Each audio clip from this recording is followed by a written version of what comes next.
everyone. It's Friday today. And you know when it's Friday, I'm in love with drummers. As you know, I think most of you know that already. Like those who regularly watch Ask the Drummers, you know that I do love drummers. But anyways, today's a super special episode of Ask the Drummer because I have been asked by the drummers themselves to get today's guest to do our show on Ask the Drummer, and I'm so honored that he actually said yes to guesting here. And but before I saw get him on the studio, the virtual studio. I just want to say thank you very much to Ian Templeton, who saw he's the one who linked us or me to our guest. So this episode is dedicated to him. Hello, Ian. I hope you're watching, and I'm still looking forward to that part two with Tempo. And also, I dedicate this episode to Carl Henry. Carl Henry was actually the first. He's the person told me about our guest, and he said that I should get him on the show. So this is for you as well, Carl. Hopefully you're watching. Okay, so right, I'm not gonna keep him waiting. So I'm gonna bring him now. And my dear friends, please welcome the legendary Liverpudlian drummer Joe Musker. Hello, Joe. Anna, the pleasure's all mine, love. The pleasure's all mine. How are you? I'm fantastic, thanks. One thing you might notice, Anna, is I'm currently I'm currently coming up to my 68th year on planet Earth. So I spent 34 years in Liverpool when I had a very, very thick Scouse accent. And I'm in my 34th year here in sunny Bournemouth, where I think I've lost my Scouse accent. And as people say to me, Joe, you sound like a posh Scouser. You sound like a posh Scouser. Well, you probably noticed that I always get nervous when I do these shows because I'm like I get my words wrong or something. But anyway, do you want to say hello to our friends who joined us?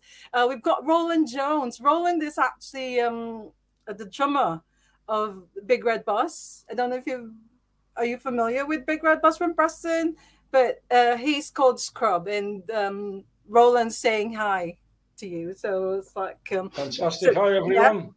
Yeah. All right. I hope Ian Templeman's watching. I know. I hope there's two other guys I had the greatest pleasure of working with at my Beat the Drums to Beat the Dole classes, and one was Grant Walker. I hope you're watching, Grant. Hi, Grant. There's another guy, Johnny Baxter. He ended up playing drums with Michael Head on he played drums on the Water Pistol album. So hi, Johnny, if you're watching. It was a pleasure working with you.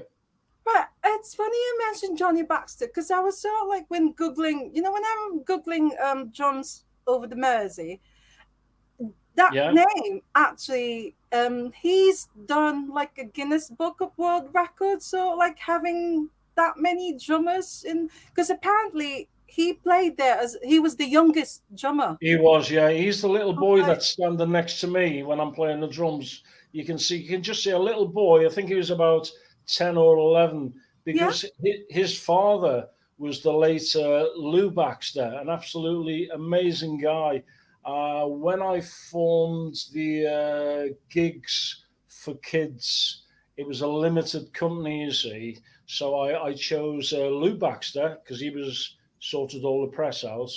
I had a lovely lady called Valerie Elson who done all the business. Yeah. We had another lady called Deirdre Morley and a guy called Stefan Nyland. But I'll get onto that a bit later, In a bit late. Yeah, because what I'm going to say is you're actually a legend in the drumming world. Am I? I know this. I know this because I have spoken to several drummers, and they've said they've said the same thing that, oh my god, he's a legend. But I must admit, I know Dead or Alive because they're massive. They're massive in the 80s. Yeah, But I only realized recently that you're actually the original drummer of Dead or Alive. It that's was, right. Well, yeah, it to be was honest with Carl. you, to be honest with you, it was me who come up with the name Dead or Alive. We Yeah, didn't have the band didn't have a name. We and were you all could, we were, Pete Burns was managed by a guy called Pete Fulwell, who I must say sadly passed over a year ago. A lovely man, Pete Fulwell, and he set a record label up from his house in Rutland Avenue off Ullett Road. The record label was called Inevitable Records. He had a yeah, guy called he had a mate of mine on there called Holly Johnson. Holly was signed there. There was a guy called Pete Wiley. He was signed to he was, Inevitable. right? Pete Burns, all of them, you know. Yeah, so it was Carl Henry who told me about you, and that the first time I've heard your Thanks, name, Carl. it was Thanks for it that, was mate. Carl Henry, and I Carl, I'll just send you a pair of drumsticks if you want, mate. well, he messaged me. I know it's so like unforgivable that I've not heard your name Oh, don't worry about that. until he Yeah, told me about it. But I think, well, my only excuse is because I'm originally from the Philippines, and back then, before the internet, I yeah, mean, we sort of like we love the songs, and we know the name of the bands, but we yeah. didn't really know much about the musicians themselves. I mean, Yes, especially sort of like drummers. Hence, that's why we have podcasts like this, like Ask the Drummer, and it's all about new wave, which is based in Manila. Because for us, it's great to know this. It's great to love and hear the songs and know the band names, but of course, yeah, it's also so like interesting to find out more about the musicians who played on these songs. yeah. So yeah. So anyways, right. So welcome Thank to you very Ask the much. yeah. Welcome to Ask the Drummer. Now, episode 12 is all about you, Joe Musker. Oh, thank you very much. I feel Yeah. honoured. But before we start, let me just sort like say hello to Rob Jones. He's Hi, joined Rob. us live. So Great yeah. fella. So he said that the first release on Inevitable Records a Wahid single. So yeah, that's going to and hopefully we'll reschedule you, Rob. Hopefully you're feeling better now. So Oh, but anyways, yeah, so let's start from the the beginning. beginning. Yeah. Okay. So you were born in Liverpool. I was, yeah. I was born on the 2nd of December, 1953, believe it or not. And I was born at Walton Hospital on Rice Lane, Liverpool. Right. So what's it like growing up in, because we know that Liverpool is the great music city. Yeah. So what's it like growing up in this amazing city of Liverpool when you were a Yeah, kid, like yeah, the yeah. music scene, I, what's it I, like that? I just loved it. I had a great time, in Liverpool, and I've always been a people sort of person. I was always sort of helping people as I grew up and things like that. So yeah, I had a great time. I got into music at school. I learned to play the recorder, a little wooden instrument, and then I went Yeah, on to yeah. the saxophone. I joined the Oh, school orchestra. I can play the saxophone.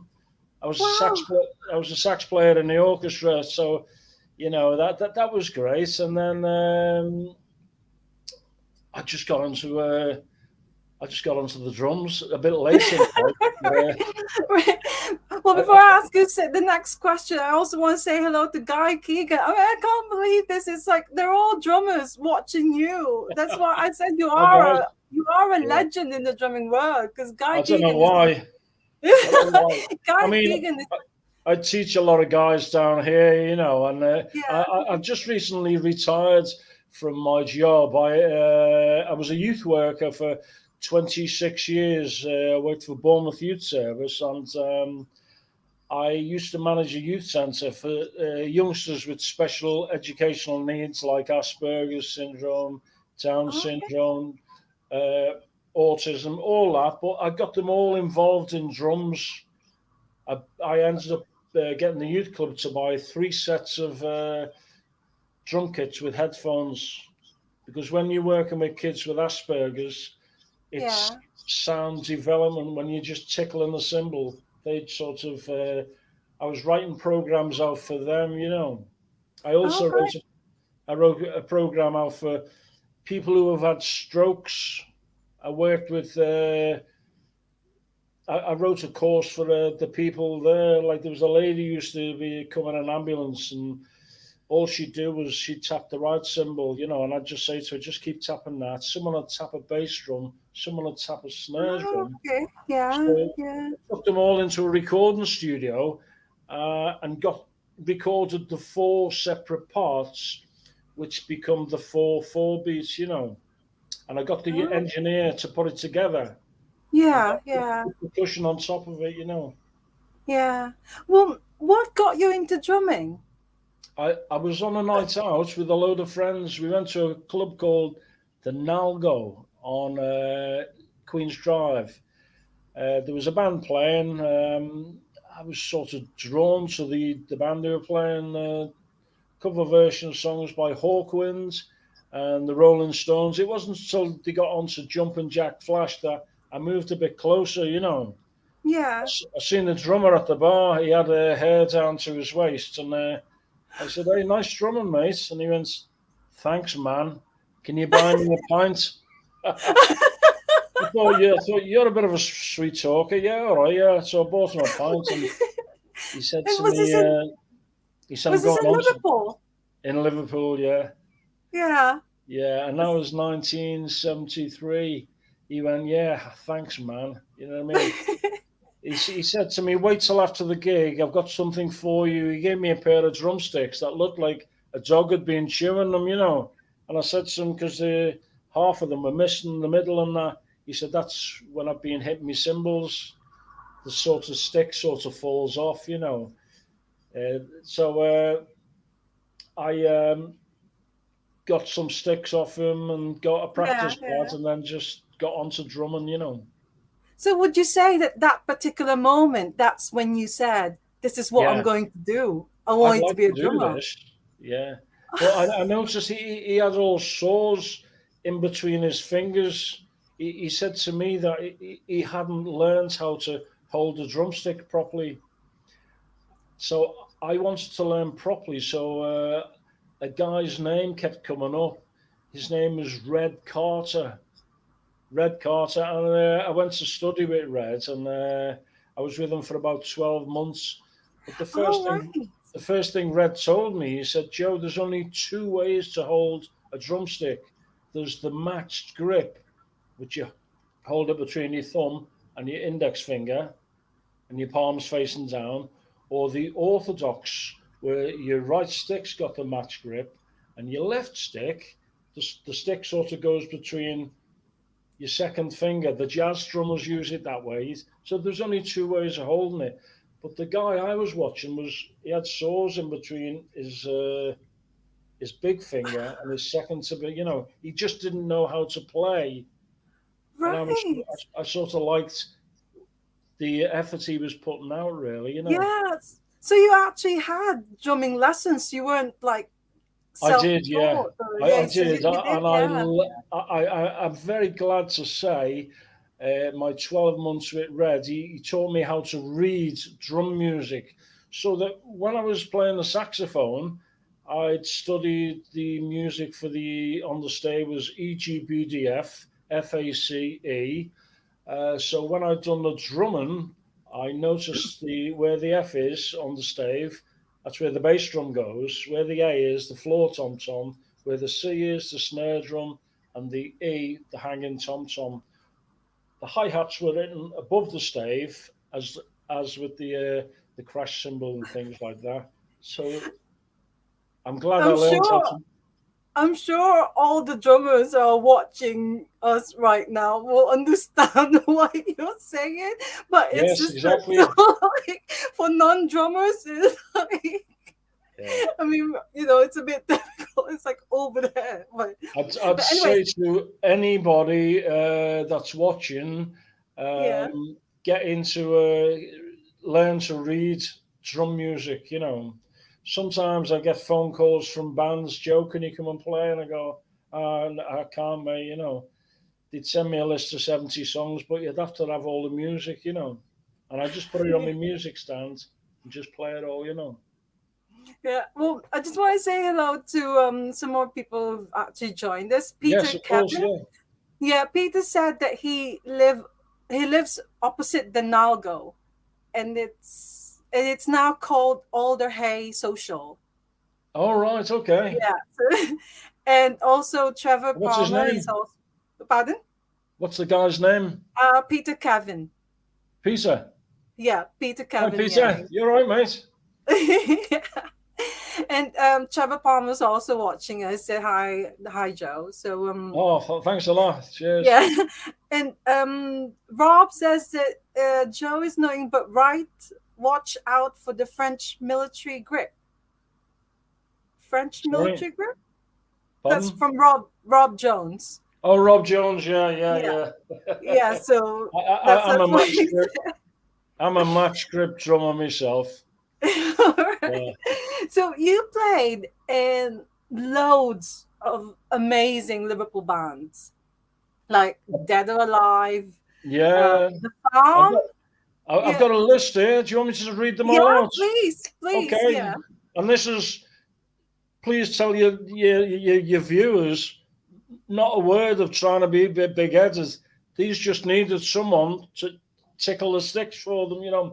So I worked with the Foremost first. John Lennon wrote a hit single for them. I turned pro with them. I was with them for a couple of years. Then I worked with Dead or Alive, Hmm. War, a band called It's Immaterial, It's immaterial. Yeah. a band called The Farm, The Mighty War, Faction, which were Faction was a guy called John Sweet. He used to be in a band called Pink Military. Right. Yeah, with Jane Casey. He did, yeah, yeah. The Yeah. lovely Yeah. Jane Casey, yeah. Jane's a Yeah. lovely lady, yeah. Faction, Pete Wiley was in there. I was drummer. Another guy called Reg, he was in it. So there's a few of us, but that was all to do with Inevitable Records. Then there was a fantastic band called In Tokio. Come in Tokyo.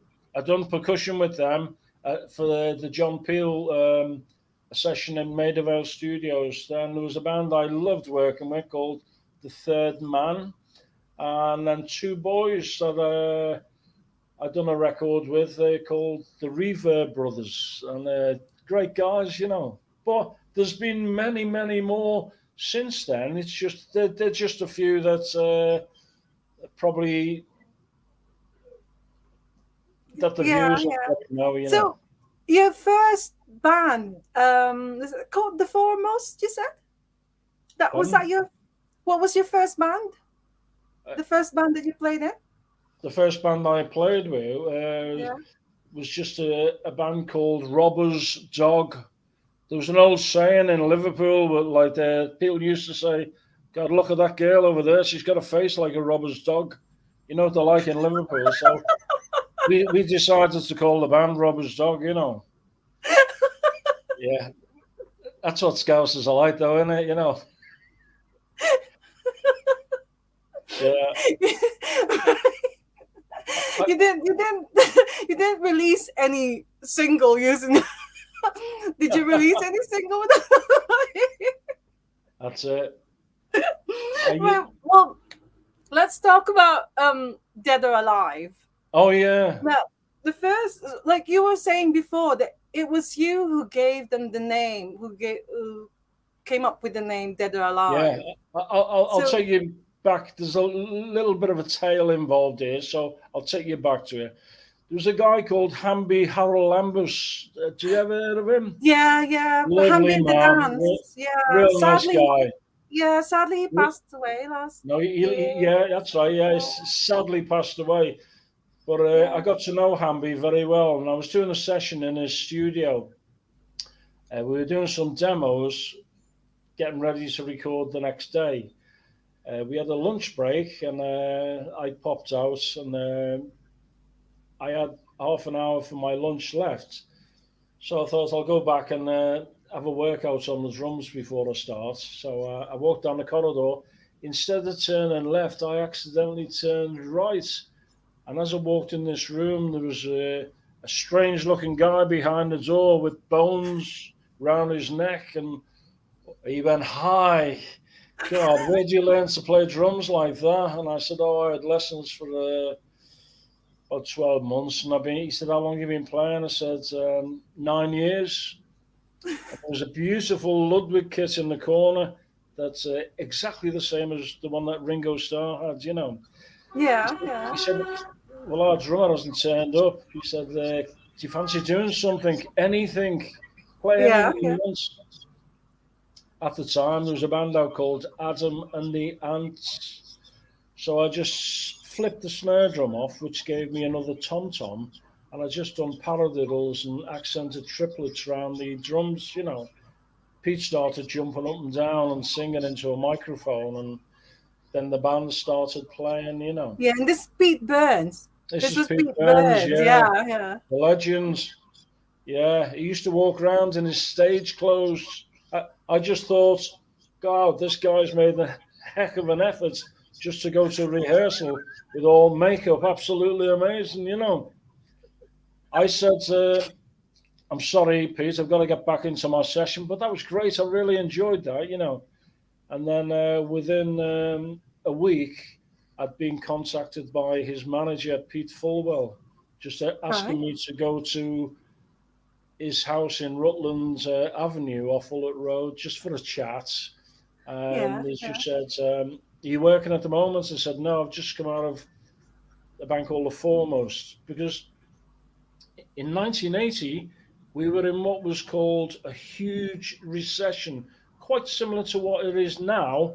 All clubs had closed down, all bands had Yeah. lost the gigs, or there's no work for anybody.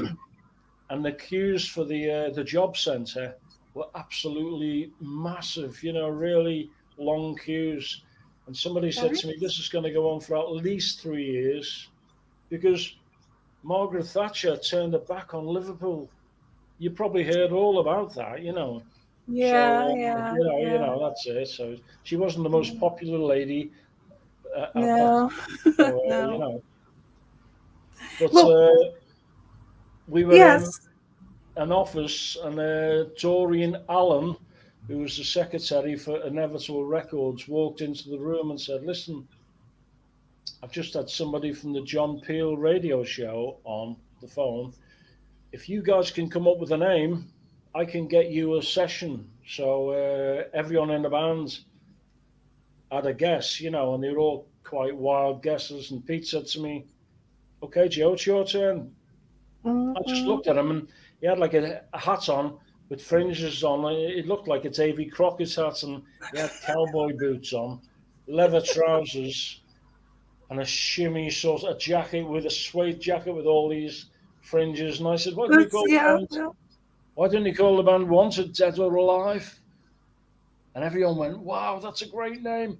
Pete said, "Oh, that's just a little bit too long." And when he turned around, I said, "Well, what about Dead or Alive then?" Dead or alive. And he went, "What did you say, Joe?" And then he started jumping everywhere, then getting excited. We didn't have mobile phones then, so we ran to Pete Fulwell's phone and phoned his fiancee up, Lynn, and told her, Yeah. so that was it. I come up with the name, but there's no big deal, really. But before Dead or Alive, were you also in that other band, Nightmare? Is it Nightmares in Wax? No, Is it? Is that was Pete. Before Dead or Alive, I was a touring drummer with the Foremost. I was with them for 3 years. We done I Yeah. done an album with them. The tour I did was called the Mersey Beats Explosion. There was like the Mersey Beats, Jerry and the Pacemakers, the Swinging Blue Jeans, the Foremost, a couple of bands from Manchester, Wayne Fontana and the Yeah. Mindbenders, and we were all on this coach together. Uh, all the gigs were sold out, and outside a lot of the gigs was the Rolling Stones Mobile One studio. So it recorded all the band's sets, and then an album was made of it. Oh, wow. It was only when the Foremost sadly come to an end that I was in Hamby's studio, and I accidentally And you, walked into the wrong room. yeah, I yeah. Oh, always get asked the question, why right. why does it say this on the record? Yeah, But should we well, save that? Should we that's save true. that till later? Well, that's the second thing that I'm gonna ask. It's like someone on the Ask the Drummer page asked about the first Dead or Alive single, which is it's falling, I'm falling, and yeah, I'm falling, sorry, or something. yeah. And And the B side, on the the B back of the side is a sleeve, song called Flowers. yeah, on the back of the sleeve it says, well, I'm gonna read it because it says, "Very special thanks to Joe for walking into the wrong room and staying." Now, Yeah. Phil Rudkin, I don't know, I hope he's watching, but Phil Rudkin says he wants to know the story behind it. And there you go. I mean, you've just said it. You went into the Okay. wrong. Okay. It's a no-brainer, really, Phil. I just accidentally walked into the wrong room. I had a jam with Pete. Pete was singing. Martin Healy was playing keyboards. Adrian Mitchley was on guitar, and the lovely Sue James was playing bass. So I jammed with them for about 12 minutes before I got the call from the producer, Joe, you wanted next door, So I'd accidentally walked into the wrong room. Uh, but when I joined the band, that's what Pete said. He was so delighted that I agreed to join the band because the way Pete Fulwell sort of glossed it all over for me was, well, you could come in as a drummer writer because you read and write music, and you could be cut in as a royalty on all the records. And I went, well, that sounds really good. I like that. So, Yeah. Yeah. but do you think do you And think then I got any money? No, you're correct. I never got a penny from them. He was a good salesman, Pete Fulwell. oh, I hope so that answers the question anyway, sir. I walked in the wrong room and I stayed. I stayed with the band for 3 years.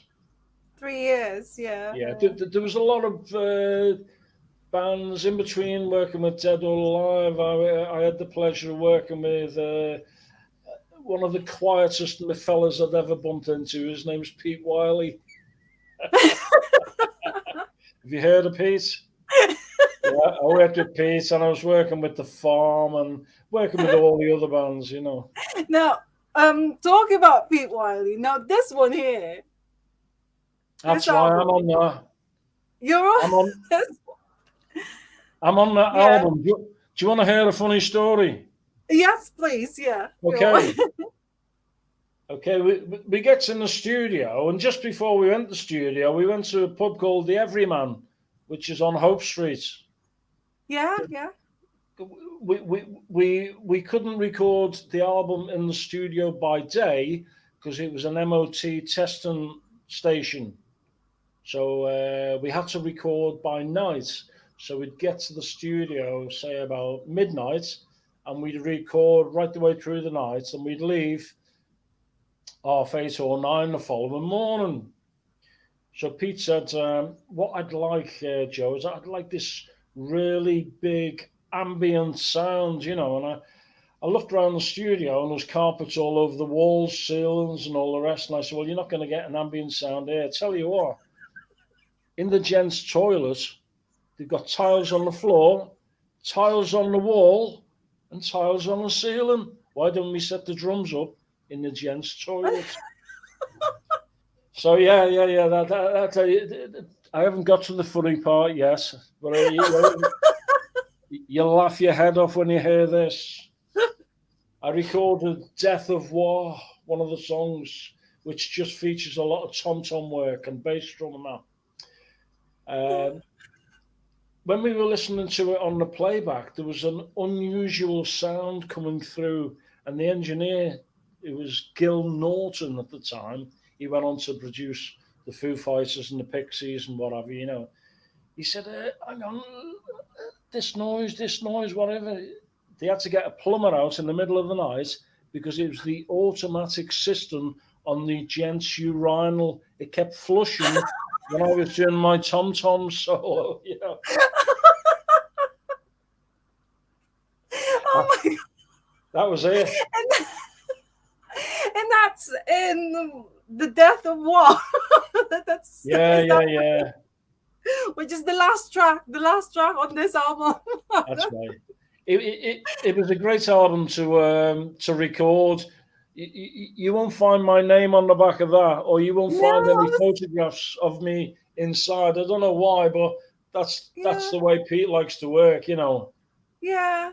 Because I think I mentioned to you before that even on Discogs, Discogs they give credits to all the musicians who played on the, Yeah. but there's no mention of Joe No, no, Musker. no. I was like, I think my good friend Rob Jones. I'm not sure whether I'm completely correct on this one. I know he wrote one song, some say, but he might have some wrote say, two. He might have wrote two. Ask him to send you yeah. a message. Well, I'm sure Rob will sort of like tell us Yeah.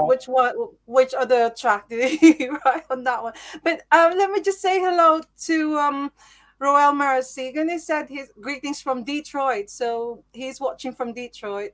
Um, Thanks for putting two beats on the soundtrack of my youth, he said. Oh, And Gilbert Ngo Chan, he's watching in Manila right now.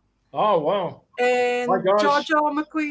Georgia McQueen Mabawat, he's in Norwich. No, I think Norfolk. No, I can't remember now which one. But one of those places. But he's in the UK anyways. Oh, sorry, Nottingham. He lives in Nottingham. Yeah, I remember it All now, right. Nottingham.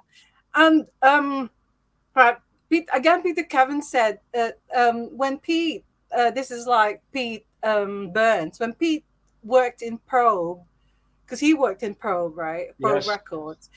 People would go in to see what he was wearing, Exactly. Yeah. and he And was well ahead of his time. some of them had run out because Peter'd go in there. Sorry, the people would go in there and say, "Can I have an Iron Maiden song?" And he'd sort of throw the album at them, you know. Pete, he'd say, "What are you listening to this rubbish for?" You know. Right. Am I right in sort of like thinking? Because I remember seeing Toya Wilcox in one of our Oh sort of like yeah, tour. And I think she was like a friend of Pete Burns. And am I right in thinking that Pete Burns wasn't really like he didn't like fans very much? So if you're like a fan, like I go when I go to gigs, I hang yeah. around and wait for the musicians to come out, and then I ask for photographs and signatures and stuff. Um, I had this impression that Pete Burns didn't like that sort of thing. That All right. he wasn't really happy when so like fans so like get up Yeah, to him yeah, because I remember I think Toya said something that there was that she was with him and then a fan came over to them and then apparently Pete yeah. Burns just said to you know like He, the he F was a word. he was a great fella to work for and to work with. You know, Yeah, once yeah, when we would record out in Rochdale at Cargo Studios. That was a studio that Joy Division would record at, and then I did believe that later on New Order bought the studio, but it was absolutely a fantastic studio. But I used to put the right, drums down, either take one or take two, you know, maybe take three, you know, but it wouldn't take yeah, me long to get the drums down, you know. And Peter said to me one day, he said, Joe, because you've virtually got your stuff down, can me and you go into Rochdale and buy some food for the bands? And I said, yeah, okay, yeah. So as we were walking down the road, I got to the pedestrian traffic lights, and a builder's wagon pulled up, and all you could hear was, hey, you blowing weirdo, God, holy shouting, if I wasn't going to work, I'd get off this wagon, I'd give you such a pasting and all that. Oh And Pete looked at me and said, Joe, I wouldn't have anyone talk to me like that.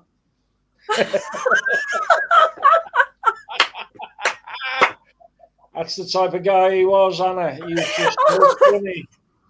And it's very generous, you know. But Oh my god! Right. Well, I've got Peter Lawney also joined us today. He said, "Hey Joe, lots of love from Foxy over in Atlanta." Foxy, oh, Foxy, yeah, Foxy, yeah. lovely to see you. What a great percussionist he is.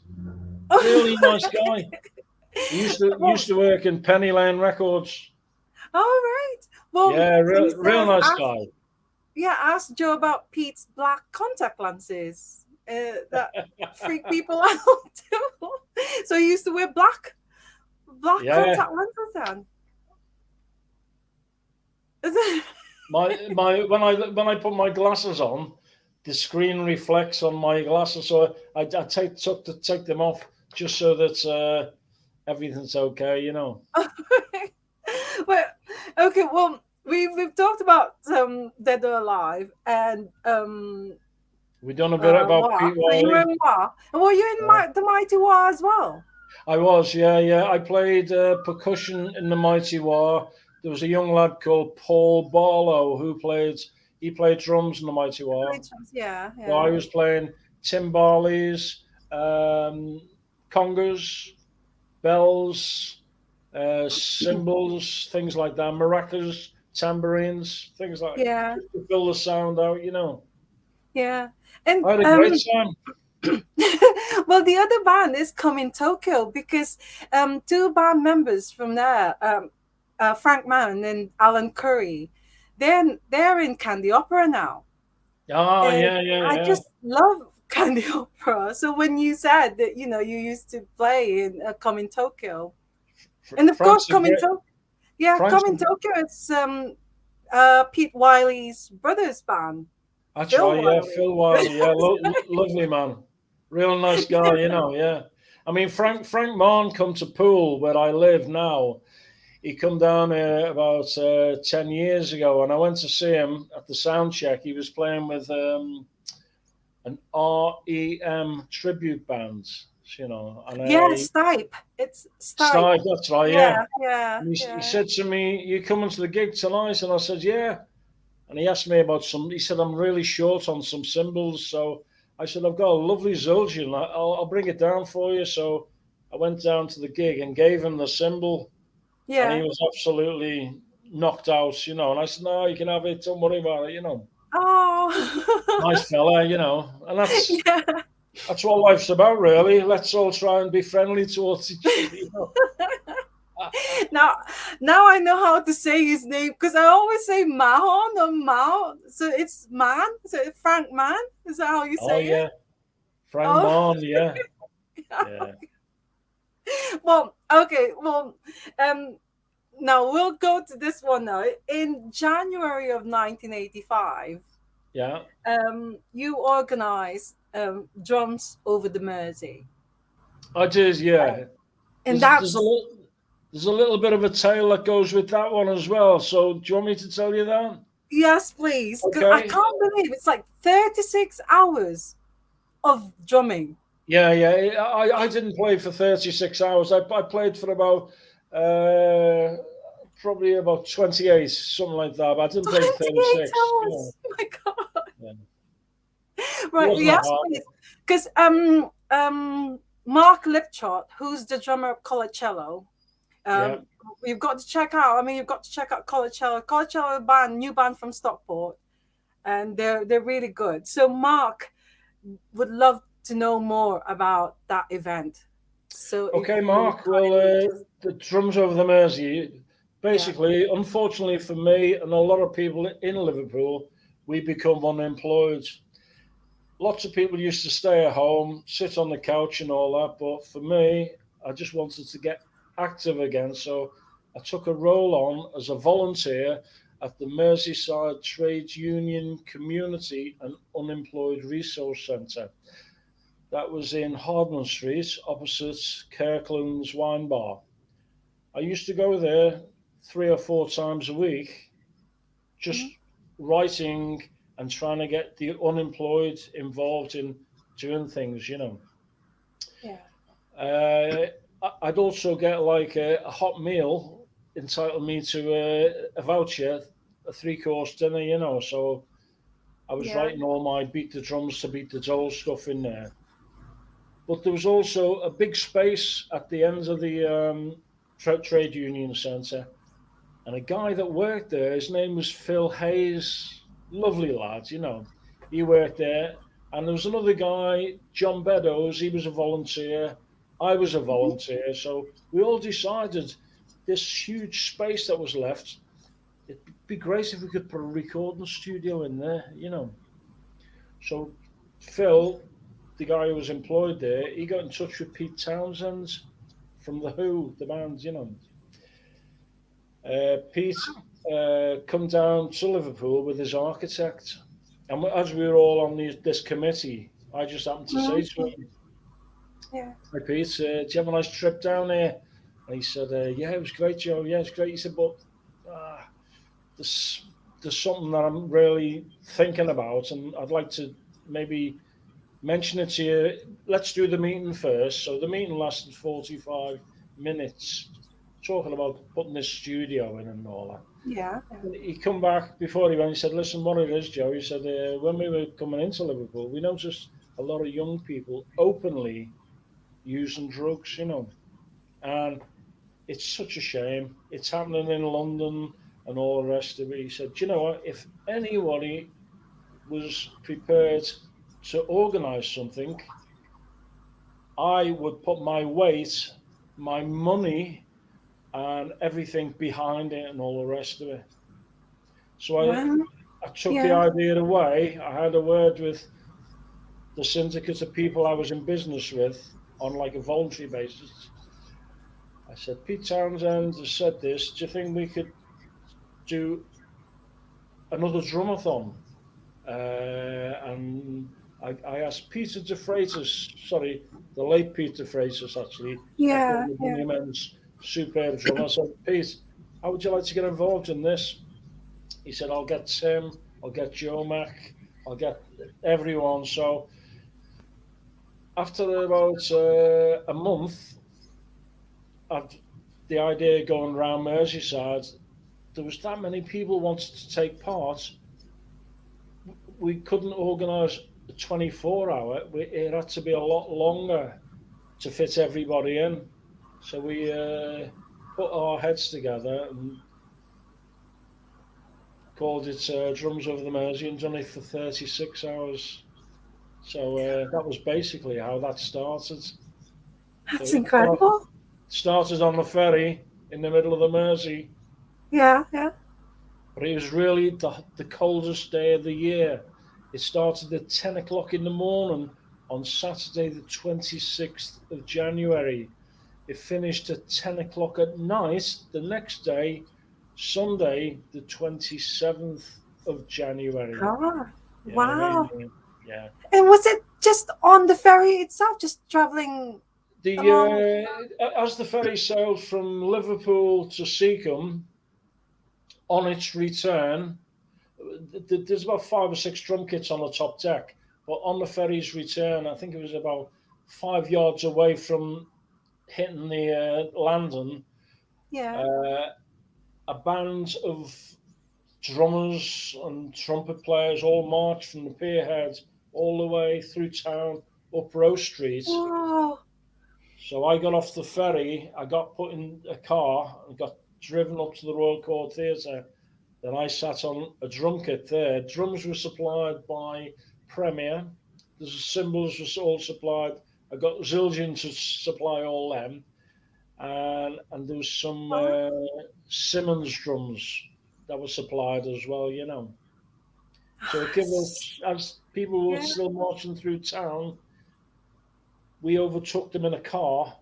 I got on the stage at the Royal Court Theatre. So when the people got to the Royal Court, we actually started at, I think it was about 10 past 11.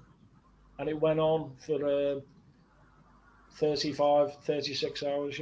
6 hours. Well, someone, Alistair Clive wrote on the Ask the Drummer page. He said that he and his brother travelled from Cornwall to Yeah, attend this event. And he also said that it was such a great event. There were so many Liverpool bands. yeah. And I posted the poster on the page, on the Ask the Drummer page, and he said that he's never seen that before. He's never seen that poster before. That's the first time he's Yeah, seen yeah. it. Oh, really? They were plastered all over Liverpool and posters. The guy, Stefan Nyland, how the whole idea for Drums Over the Mersey come about. I was a youth worker at the Crawford Arts Centre, which is in Mill Lane in Wavertree. Right. I Okay. and I just used to teach drums all the time. People had come from miles around just to play Yeah. drums. And the guy Is said, this young people or all ages? this was all Is it young young? people. Yeah. This was youngsters from the age of 11 up Yeah. to 20. Now, the Right. guy at the who was the manager of the youth centre, his name was Martin Shackley Bennett. He called me into his office one day and said, "Joe, we've got the Lord Mayor and the Lady Mayoress from Liverpool and lots of very important people going to come to this centre in 2 weeks' time. Could you do something in front of them all, Yeah. Yeah. with your drummers?" So I got everyone together. There was 6 of us. There was 3 boys and 3 girls, and one drum kit. And I said, we're all going to play the 4/4 beats for 2 minutes each, and then stand up. Someone else will sit down, and someone else And will then, take the rhythm up. But once you've all played, I'd like somebody to hit the floor tom tom, somebody to crash the cymbal, someone to hit the hanging tom tom, and someone else to do different things. And when we'd finished, everyone stopped together. There was just a huge applause from all the parents and all the Lord Mayor. Everyone stood up clapping. They said, "We've never seen anything like it." And then a guy came over to me, Stefan Nyland, and he said that was fantastic. He said, "Would you like to do something on a longer period of time? How do you fancy doing something for about 24 hours?" And I says, yeah. "Oh, great, Yeah. that." And So that I yeah. done So, the oh, very sorry. first drumathon for the Alder Hay Children's Hospital. I'd That's been the in first one. Yeah. I'd been in Alder Hay his Children's Hospital, and when it come to the end of visiting, when all the mums and dads were walking out, all the kids started crying. Oh. It was a natural sort of reaction when your mums and dads are all gone. I said to the matron on duty, "You know what you could do with having here?" And she said, "What's that?" I said, "You could do with having the radio unit. So when people are walking out, you could put like songs on by Donald Duck or whoever. And she said that would cost us about £10,000. And I said, "Tell you what, leave it with me. I'm not saying I'll get the £10,000, but I'll organise a 24-hour drumathon at the Royal Court, and all the money we got went to the Alderhay Children's Hospital radio units. We didn't raise £10,000. I think we got just over five though, and it was a good Yeah. effort from all the lads. That was the first. Yeah. And that was your first. That was the first That was drumathon. And then 1983. the drums over the Mersey was actually the second. The second That one was was the second the one. 36-hour one. Yeah, Yeah. 1985. Well, I asked you this earlier before we came live, because the year that Jumps Over the Mersey happened was 1985, and that was in January 1985. Yeah, Now, the biggest And so like the most popular, the most famous, like from all over the world has been seen. It's like um the charity concerts, Live Aid. And Yeah, Live Aid happened so like 6 years before Jumps Over the Mersey. Now, yeah, Live Aid for us, like me coming from the Philippines, it was huge. It's like everybody, I think everybody all over the world knows about Live Aid, yeah, yeah, yeah, but we never heard about. I don't think so. Like Drums of the Mersey was given that much of publicity because it's like we didn't know about that. And what I was asking you earlier is like, um, I googled all the sort like performers and bands who played in Live Aid, and I've just noticed that there were no Liverpool bands. Like yeah, apart from Sir Paul McCartney, who's like maybe the representative of Liverpool. yeah, But why is it that there wasn't? Because 1985, you think about it, it's like one of the biggest bands in 1985, like Echo and the yeah, Bunnyman. yeah. As I So was saying, when we done that, we that was January. I don't yeah, think, to be honest with you, I don't think um, Live Aid was in its infancy or anything. Nobody had heard of it. I don't know when they started planning that, but I yeah, remember Bob Geldof having a chat to Harvey Goldsmith, who just got a load of people together. He got everyone in. I don't even. Ours was in January. I'm not sure when they started planning that because I hadn't even heard of the Live Aid until yeah. Well, maybe a couple of Band months Aid. beforehand. Well, well, Band Aid was like this single. Do they know it's Christmas? That's like 1984, Christmas of Yeah, 1984, right? So, um, even that, I was looking at this like cover, and there was no Liverpool musician. Liverpool yeah. musicians are like Uh, involved in it. But Trevor just said that Elvis Costello was at Live Aid. He's from Liverpool, so yeah, that's right, Elvis Costello. But yeah, so it's just a bit strange. I'm just so like thinking about it now and yeah. realizing how come like the I'm not Liverpool sure. musicians I'm not weren't sure. there. As I say, it was Harvey Goldsmith who put all the bands together. So Yeah, you'd think, but I mean, everyone talks about this north and south divide. You know what I and mean? Yeah. Have you ever heard of that great, yeah, before, yeah, Anna? yeah, the Well, Great there you North go. South Divide. I There was you gonna go. ask you Yeah. about that. Now you'd think if a fella, Harvey Goldsmith, one of the biggest promoters in the world, just answering what you're saying, you'd think that he would have got in touch with somebody. You've got some amazing bands in Liverpool, Yeah. Echo and the Oh yes. Bunnymen, the Christians, got all them big bands and that, China Crisis, they're all still going. You'd think Yeah. he would have The got ice still somebody. works. Yeah, Yeah. that's it. um. Wait. Shaq, So, oh, Shaq, Mick Head. yeah, Oh my God, Mick Head. the Yes. Coral, all that, yeah. Well, anyway, so you're still doing the drum marathon I up to am, this yeah, day. yeah. When I Now, yeah. when Sorry. I, when I took my job as a youth worker, I was doing a qualification in youth work. I was doing a diploma in youth work, and I was marked on my all the things I was doing. You see, um, I got a load of drummers together, and we got permission to play in the middle of Bournemouth Town Centre because I'd found a charity called the Youth Cancer Trust. All children suffering with cancer, they can go and stay at this house in Bournemouth, which is about 250 yards from the beach. So, and all the young kids that I was working with, their concentration span wasn't like could play for hours and hours. Maybe about 3.5 hours or 4 hours. That was it.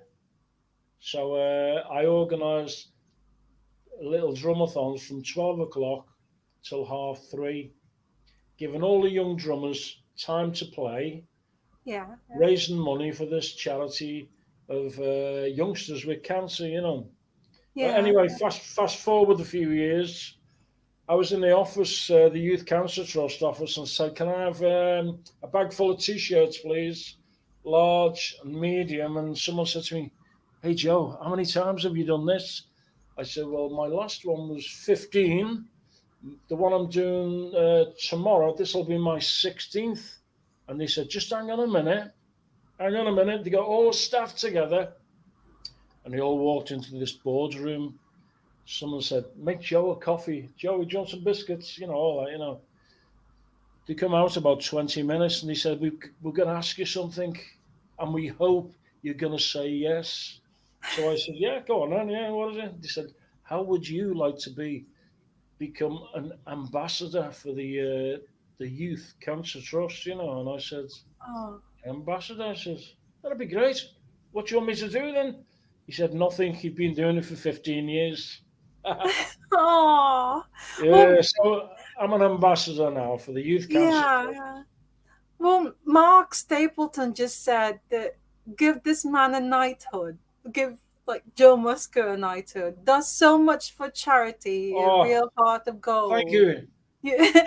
And he said that you can be certain he's growing this beard to have it chopped up for charity.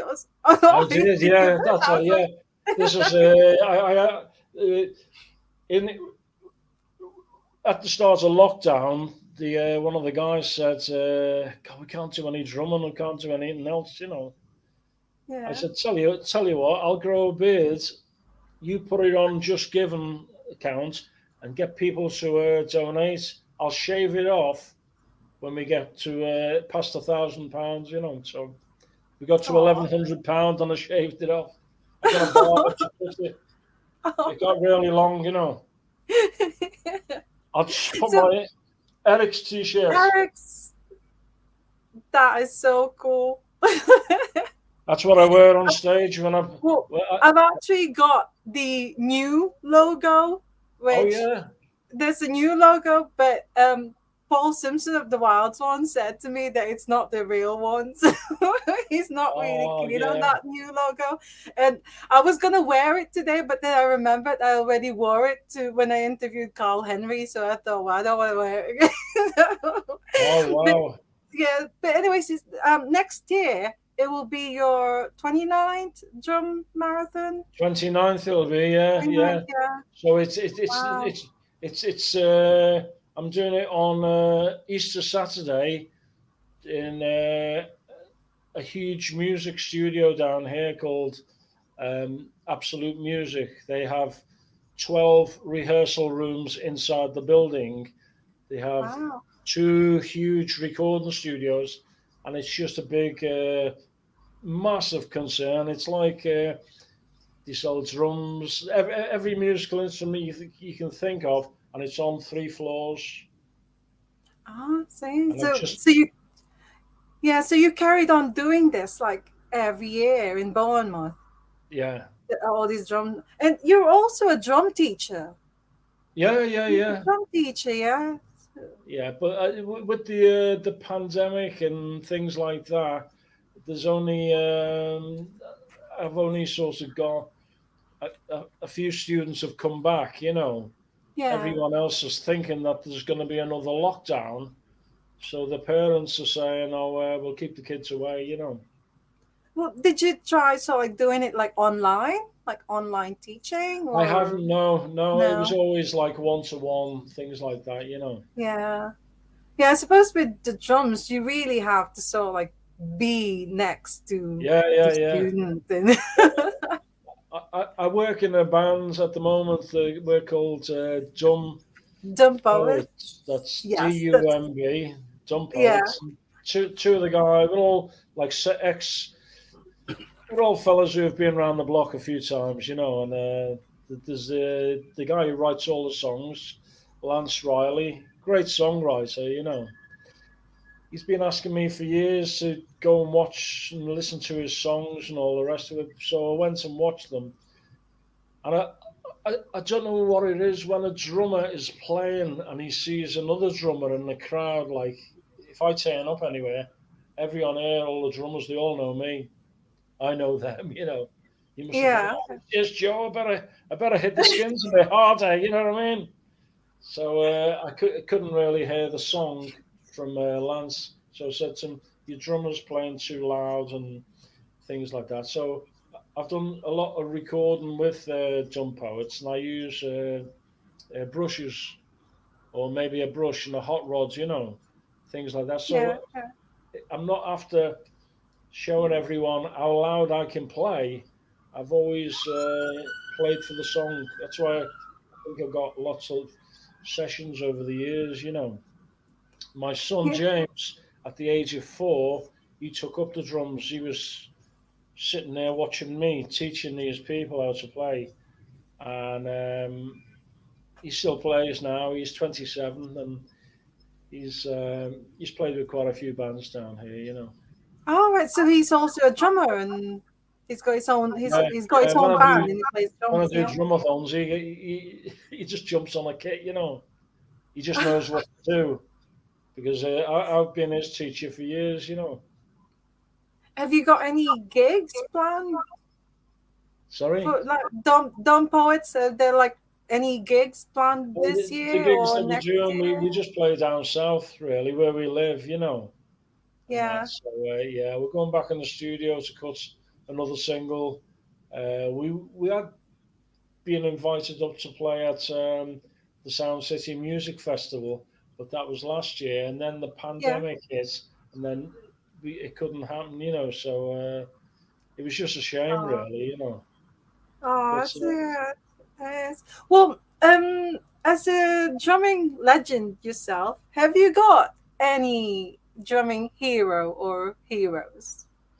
yes, I have actually. Yeah, wrote down my sort of favourite drummers really. So the Tamla Motown drummers. I always thought it was one fella playing on all them records, but it was three, and their names are Benny Benjamin, Uriel Jones, and Richard Pistol Allen.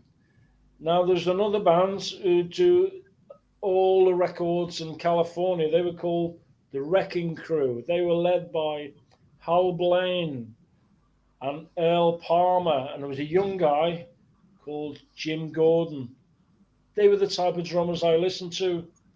When I listen to a record, I'll be paying more attention to the rhythm. And there's a guy called Dr. Steve Gadd, and I think he just tops everybody.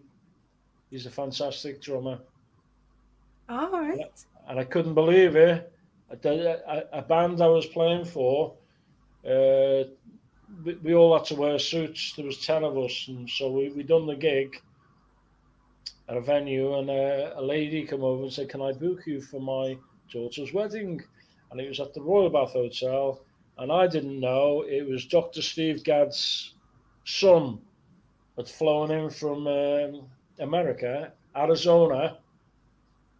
They were staying in the Royal Bath Hotel, Right. and the son got married there, and Steve Gadd and the whole band were like, when we got booked, the lady said to the guitarist, "Can Eric Clapton get on stage with you? Because he's been invited to the wedding." And they were all musicians that played for the Eric Clapton band. And Whoa. we were there. It was just great. It was fantastic. Yeah. Yeah. I said to Steve Gadd, I said to him, "Don't mind me asking, how did you come up with this hotel?" He said, "Well, every time I was on, because he plays for James Taylor and Paul Simon. So he said, every time I was on tour with Paul Simon, we stayed here at the Royal Bath Hotel. So I thought, when my son gets married, because his son Mhm. married a young lady from Bournemouth, his son was a sound engineer, and the young lady was a dancer on this ship. And I said to All right. Yeah. Yeah. Yeah. I said to him, "Do you play drums?" And he said, "No, I'm a sound engineer." And I said, "Who do you do sound for?" He said, "Oh, you would never have heard of this fella." And I said, "Go on then." He said, "His name's Lenny Kravitz." And I went, "I know Lenny Kravitz." I said, "I know." I've got albums by Lenny Kravitz at home because his drummers. Oh my God, He yeah, didn't realise this guy. He just must have thought he won't have heard of Lenny yeah. Kravitz. Yeah. Oh my God, I love Lenny Kravitz. Yeah. Peter Kevin's got a question. He says, "How did you end up down south, and what do you miss about Liverpool?" Well, that's a fantastic question. That's great, and it's going to be another little tale at the trades union centre when I was volunteering for work. As I say, I was looking for a way of sort of getting away from Liverpool because I'd been unemployed for something like 3 years. My brother was living down here in Bournemouth, and when I was teaching drums one day, the guy come in the room and said, "Joe, can we have you for a minute? Come in this room." So I said to one of my lads in there, "Can you take over the class while I won't be a minute?" He said, "This is going on in Bournemouth at the Bournemouth International Centre." It was a guy who was on the stage, and he said, "This town's been invaded by lots of people from Liverpool.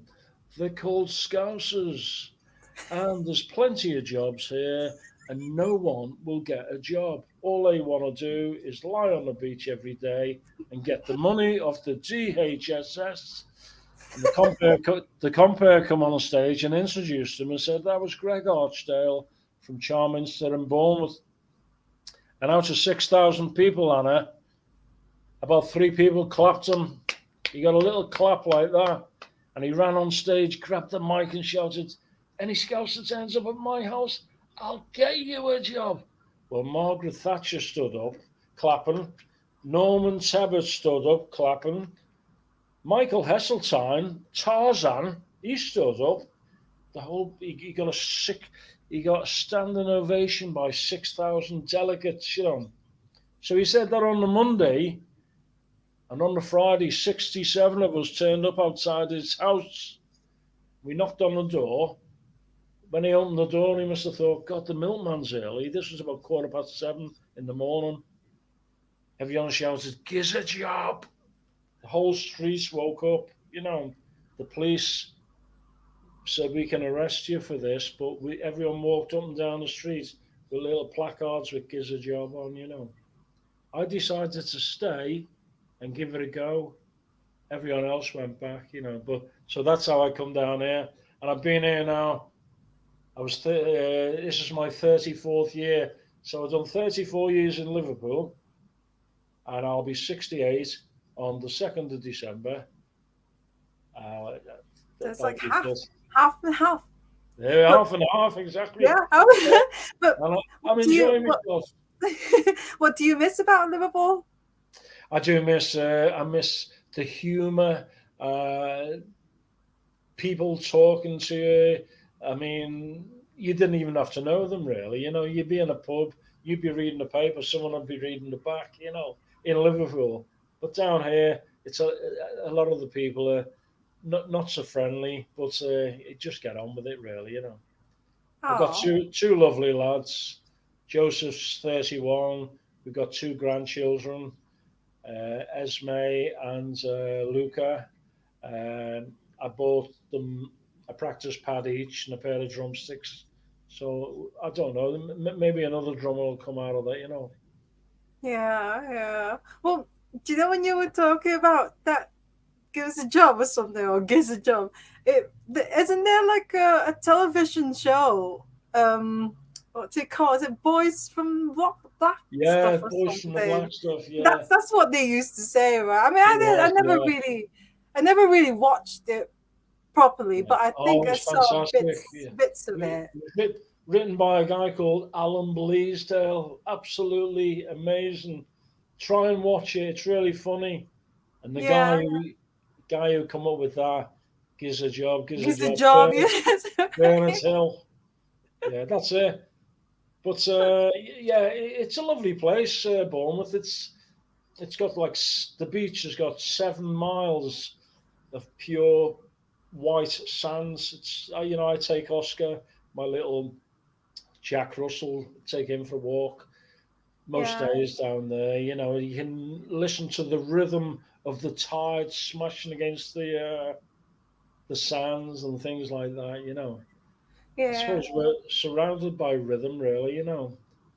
I always say Do that to you my still? students. Well, so I'm seeing that it's like half Liverpool, half Bournemouth. Do you feel more sort of like Liverpool still, or do you feel more I Bournemouth now? there's an old saying, Anna, and you've probably heard it lots and lots of times, and I'll just mention it again, just in case you haven't heard it.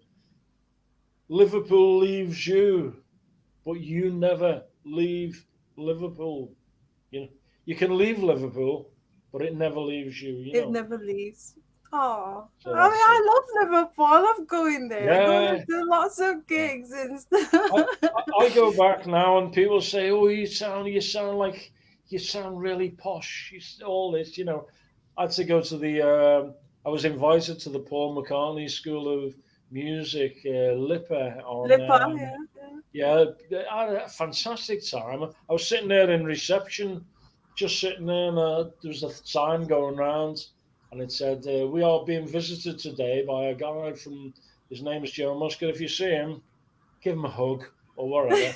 There's all these people coming up to me. I was going, "Oh, it's okay. It's all right. It's nice to be here. I had a great time up there. Oh, when you thinking of going back, or are you thinking of going back to Liverpool, or not really? I hope to be back soon. My brother still lives in Sefton Park. He's got a flat in the middle of Sefton Park on the top floor. A guy used to live downstairs from him, John Power, used to play for a band called Cast. No, Is a it cast.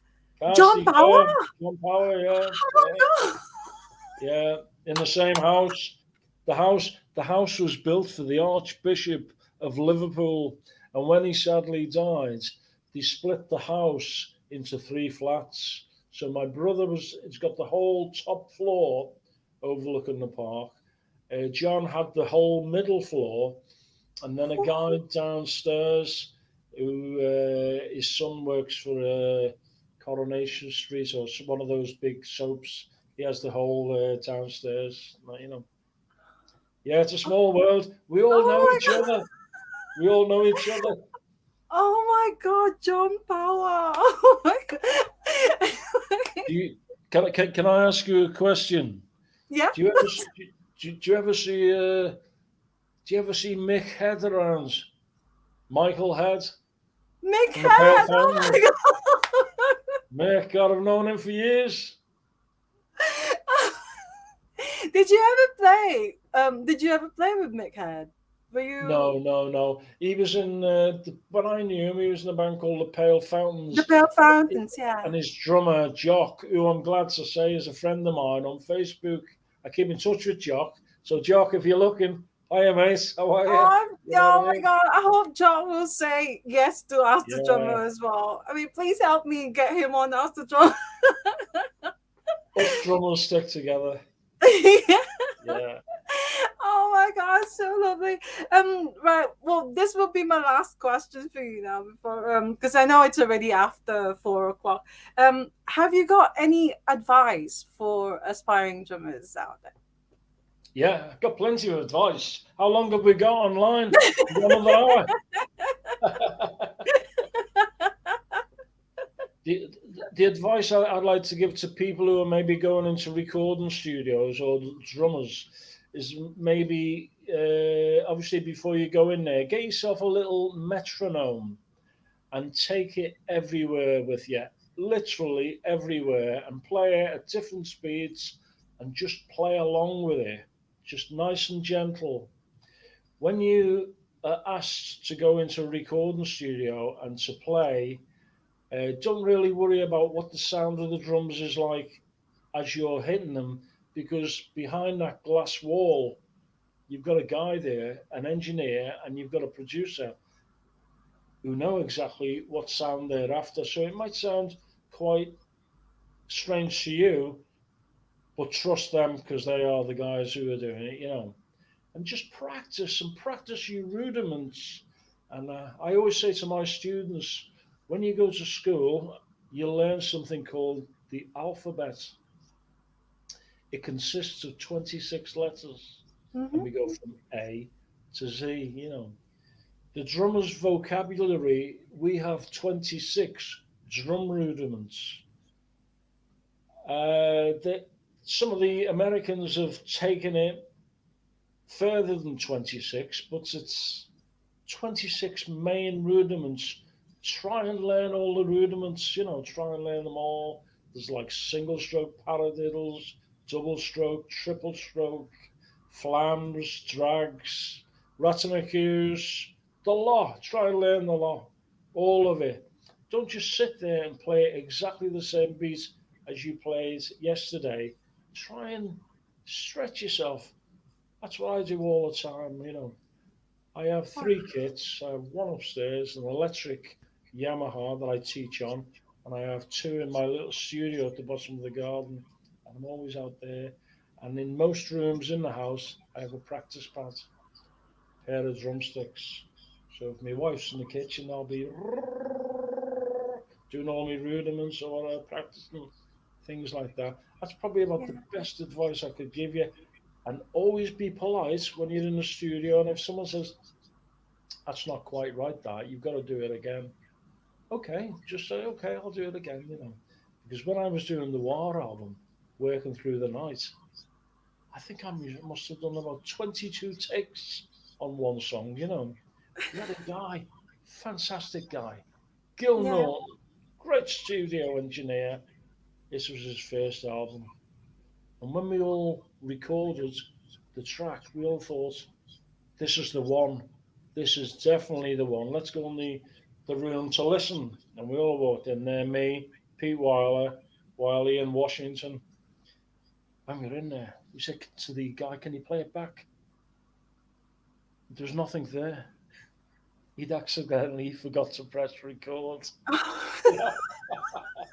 So we had to just do it all again, things like that. But don't worry, if you have to do more recording and all that, that's probably about the best advice I could give. And always be early for the session because the drummer's Oh, always the last to leave. That's it. yeah.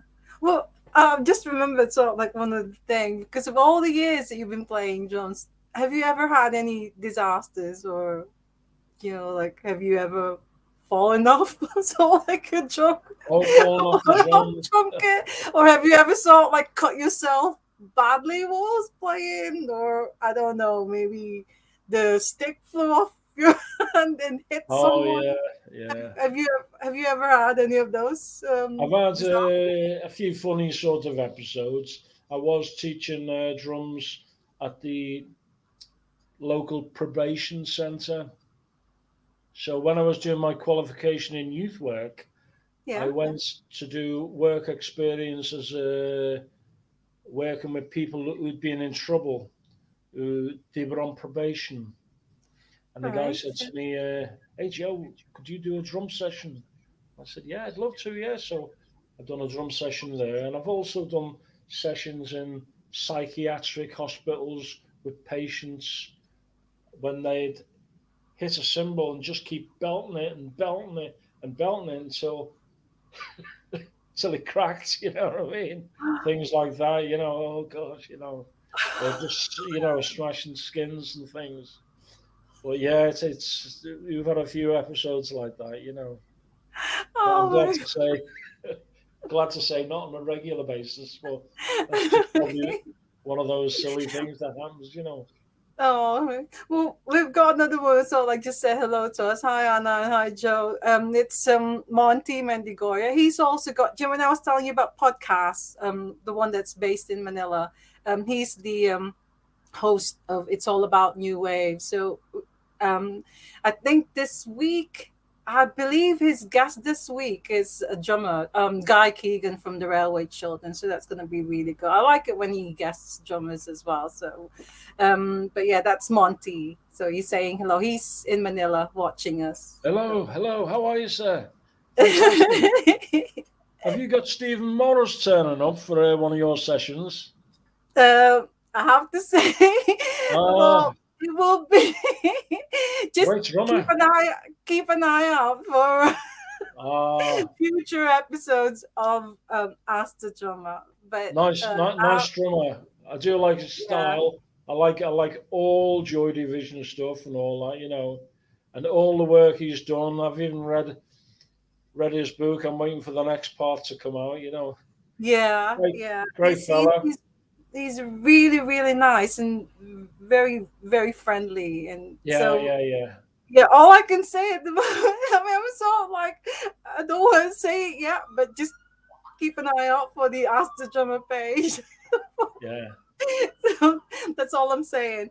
But do you want to just say last words or final words to our viewers watching us? Because it's been so nice talking to you, like Oh, all it's this history and it's everything. it's been a pleasure. I got myself a glass of water before, but I didn't want to lean over and have a glass because I didn't want to miss a second, really. But yeah, can I just say thank you very much to you for Oh inviting no! me? Well, And, it's oh thank no, you, and thank uh, you. and all the people who are listening in and all the rest of it. Thanks very much for listening. It's been a pleasure talking to you all, and great stuff. Thank you. Keep Is on that enough? drumming. Yeah. Thank you so much. Thank you so You're much, Joe. welcome.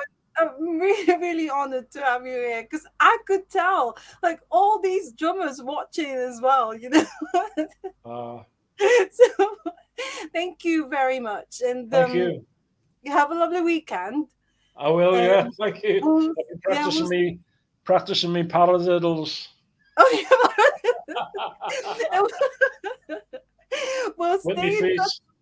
We'll stay in touch on Facebook, and hopefully someday either I'll go to Bournemouth and meet you there, or we'll see each other in Liverpool. I'll come to Liverpool and take you and your husband out. All right. Oh, that's so oh, that's brilliant! Thank you Yeah. so much, Joe. Thank Bye. you. Bye. Bye Thank bye. you. Bye. Oh my god, that was so good. Thank you very much to everyone who joined us today. That was just I now I understand that he really is a drumming legend. I could tell from all these like drummers saying hello to us and watching. Just to say I'm just gonna I can't even talk anymore. I'm just too excited. Um it's all about new wave this Sunday at I think it's gonna be 9 p. Oh, I don't know because on Sunday it's clocks go back in the UK. So if it's 2 o'clock in the UK, it will be like 10 o'clock in the Philippines. But if it's 9 o'clock in the Philippines, it'll be like 1 o'clock in the UK. But it's all about New Wave's guest this Sunday is Guy Keegan of the Railway Children. Oh my God. I love Guy Keegan. He's brilliant drummer as well. So please watch it. And on Facebook, just look for It's All About New Wave. And also this coming Sunday at 8 o'clock p.m. in the UK, which is 4 o'clock in Manila and 1 p.m. in Los Angeles, for my friend who's actually a big fan of the Boo Radleys. I'm going to have Rob Cheka. I hope I said his last name correctly, but I'm really excited to be talking to him this coming Sunday at 8 p.m. UK time. Anyways, that's all. Thank you again, everybody, and have a lovely weekend. Love music, love life, and remember, love, love, love drummers. One love. Bye.